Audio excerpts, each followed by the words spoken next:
Hello brothers and sis, hello friends et bienvenue sur cette nouvelle vidéo de AVP Live, à vous la parole avec un grand P, c'est-à-dire à vous la parole de Dieu. Alors le thème de ce jour est assez particulier. D'ailleurs, je me demande même comment j'ai fait pour arriver à faire une vidéo sur les miracles. Mais en fait, il y a un vrai fléau, il y a des églises qui poussent comme des petits pains. Et en fait, chaque pasteur vient avec sa part de miracles, sa part de prophétie, sa part de beaucoup de choses. Et euh, plusieurs personnes sont manipulées, plusieurs personnes sont abusées. Et j'ai vu des vidéos sur Internet avec des charlatans qui font des faux miracles. Je ne citerai pas de nom, je ne jugerai personne. J'ai mis un point d'honneur à ne jamais citer de nom sur À vous la parole. Ce qui doit s'exprimer sur cette chaîne, c'est la parole de Dieu. Et aujourd'hui, je vais vous montrer par la parole de Dieu que les miracles ne sont pas un gage de la présence de l'Esprit Saint. Quand on voit des miracles dans une assemblée, ça ne veut pas forcément dire que l'homme de Dieu est habité par l'Esprit Saint. Ce n'est pas moi qui le dis, c'est la parole qui le dit. D'accord? En fait, c'est quand même assez impressionnant de comment certains hommes n'ont même plus peur de Dieu. Ils vont ouvrir des églises pour en faire des business, pour estorquer de l'argent à des personnes fragilisées déjà par leur propre vie, en leur vendant du rêve, en...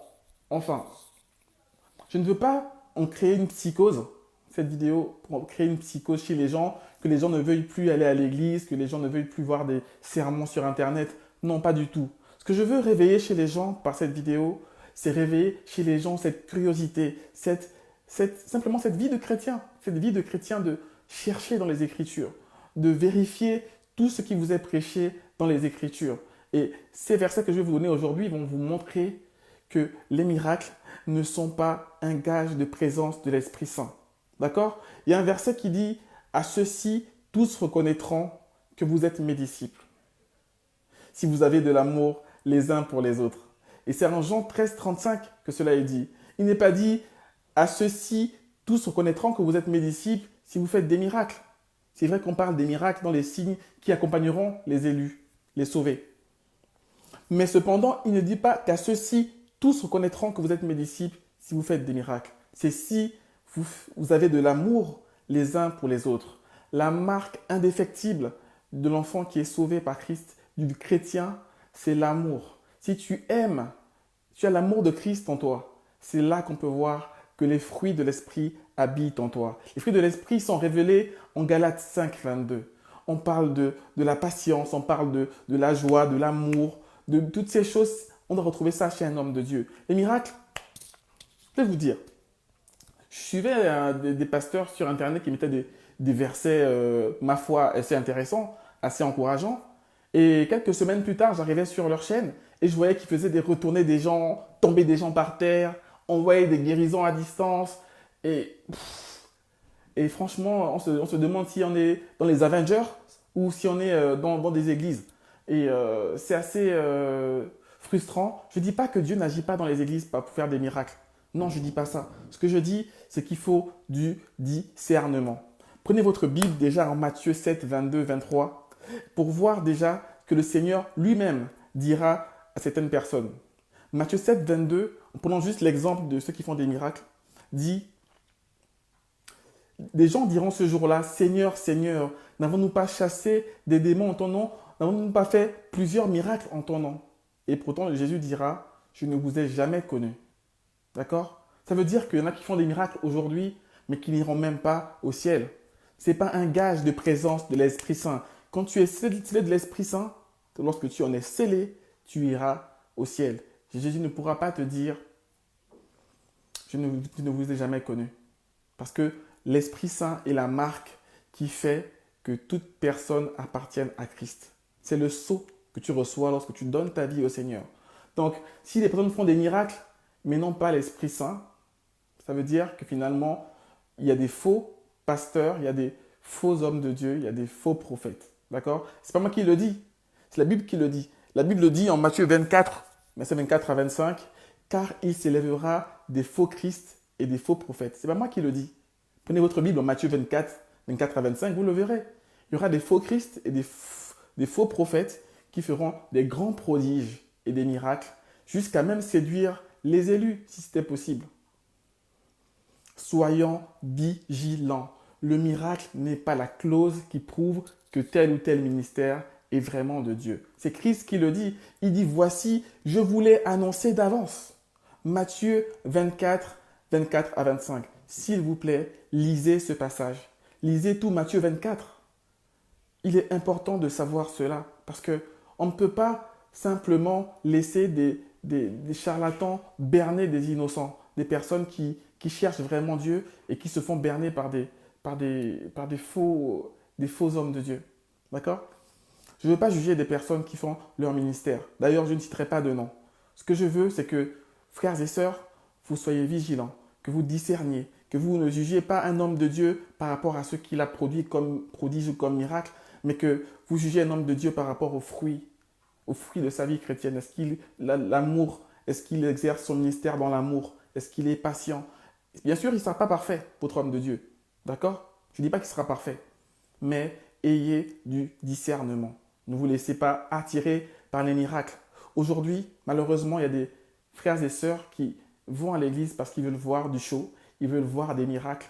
Et des fois, on oublie le centre, l'essence même de ce qu'on doit chercher, c'est à savoir Christ. On veut grandir en Christ. On veut voir Christ comme au travers d'un miroir pour être nous-mêmes transformés. D'accord? Une autre chose que je voulais relever, j'en parlerai dans une autre vidéo de manière plus précise et plus profonde. Les gens n'ont pas besoin de se faire délivrer tous les dimanches. Si tous les dimanches tu viens à l'église pour te faire recevoir des trucs, je ne sais pas comment ils font ces pasteurs, de recevoir des délivrances à distance, des gens qui tombent par terre, d'autres qui font même des feintes et tout, du spectacle. C'est pas possible que tous les dimanches, les mêmes personnes tombent, se relèvent, reviennent le dimanche prochain, reçoivent encore une autre je sais pas, une autre guérison à distance, je sais pas comment appeler ça. Tomber, c'est pas possible. Parce que Christ est celui qu'il vous faut pour être sauvé de tout. Toutes les chaînes qui pourraient vous retenir de ce monde. Christ est celui qui vous délivre de tout. Les gens ont besoin de Christ. Ils n'ont pas besoin d'être délivrés tous les dimanches. Si tous les dimanches, les mêmes personnes tombent, c'est qu'il y a un problème de fond. Et c'est que les personnes n'ont pas Christ. Les gens ont besoin de savoir qui est Christ et de croire en l'évangile pour être sauvés. Ils n'ont pas besoin de délivrance tous les dimanches. C'est incohérent. Quand Christ habite en vous, l'ennemi ne peut plus habiter en vous. Tout ce qui est en vous est retiré parce que Christ fait le ménage et il prend la place et il ne peut pas partager ce qu'il a déjà racheté. Les gens ont besoin de Christ. Homme de Dieu, si vous voyez ce message, arrêtez de faire du spectacle. Arrêtez de faire du spectacle. Les gens ont besoin réellement de recevoir l'évangile réel, la parole de Dieu, et ont besoin d'être sauvés. L'heure est grave. On ne sait pas quand les gens mourront. La vie est courte. Il y a plein de personnes qui meurent. Kobe Bryant. On n'est pas différent de lui. Il n'était pas malade, il était en bonne santé, mais bam, un accident et il est mort. J'ai des gens qui sont aussi morts dans ma famille récemment. On ne s'attendait pas à ce qu'ils meurent. Ils étaient en bonne santé et voilà, ils sont morts quand même, arrêt cardiaque, etc. Arrêtez donc de faire la distraction et attachez-vous à annoncer l'évangile. C'est par la folie de l'évangile que les gens vont être sauvés et vont être bénis. La Bible dit aussi, gardez-vous des faux prophètes. Ils viennent en tenue de brebis, mais au fond, ce sont des loups ravisseurs. Matthieu 7, 15 à 16. Jésus-Christ a dit toutes ces choses. Il a parlé du fait que des faux prophètes aussi feront des grands prodiges. Il vous demande, frères et sœurs, de vous garder des faux prophètes. D'accord? Les miracles, tout sauf un gage de présence de l'Esprit Saint. Lisez Matthieu 24, lisez Matthieu 7. Je n'invente rien. Tout ce que je vous dis, c'est que le miracle n'est pas un gage de la présence de l'Esprit Saint. Frères et sœurs, ayez du discernement. Lisez la parole de Dieu. Lisez les Écritures. Tout ce que je vous dis dans mes vidéos, je ne vous demande pas de le prendre comme parole d'évangile. Je vous demande de vérifier tout ce que je vous dis par les Écritures. Si j'ai fait un hors contexte, écrivez-moi, dites-le moi. Mais c'est important que vous vérifiez ce qui vous est prêché.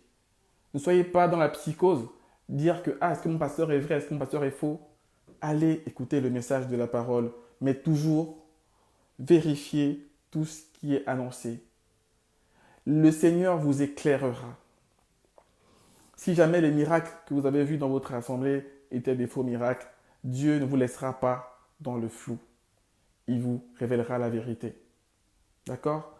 Personnellement, je n'ai pas vraiment assisté à ces miracles en live, mais voilà, on sait qu'il y a beaucoup de personnes m'ont déjà dit que voilà, on te fait tomber, limite c'est du judo, voilà, on te fait tomber par terre voilà, pour faire croire qu'il y a une certaine puissance. D'autres personnes peut-être ont des puissances qui, je ne sais pas, mais voilà, on va pas rentrer dans le flou. Je voulais juste que la parole de Dieu soit annoncée aujourd'hui pour préciser à toutes les personnes qui suivent les miracles de faire attention et d'être conscient que ce n'est pas seulement par l'esprit qu'on fait des miracles. Il y a des menteurs, il y a des charlatans, et il y a aussi des personnes qui manipulent simplement des chrétiens. D'accord? Ce n'était pas un sujet glamour, mais c'est dans la parole de Dieu, donc il faut en parler, il faut prévenir les frères et sœurs, et voilà. Donc, que Dieu vous bénisse, faites attention à ce que vous regardez, à ce que vous écoutez. Toujours prier avant, toujours avoir du discernement, demander à Dieu la sagesse qu'il donne à chacun, comme il est dit en Jacques. Voilà, il donne à tous ceux qui demandent la sagesse, il leur donne, sans problème, sans les juger. Alors demandez à Dieu la sagesse, il vous la donnera. Que Dieu vous bénisse encore. See you when I see you. Peace.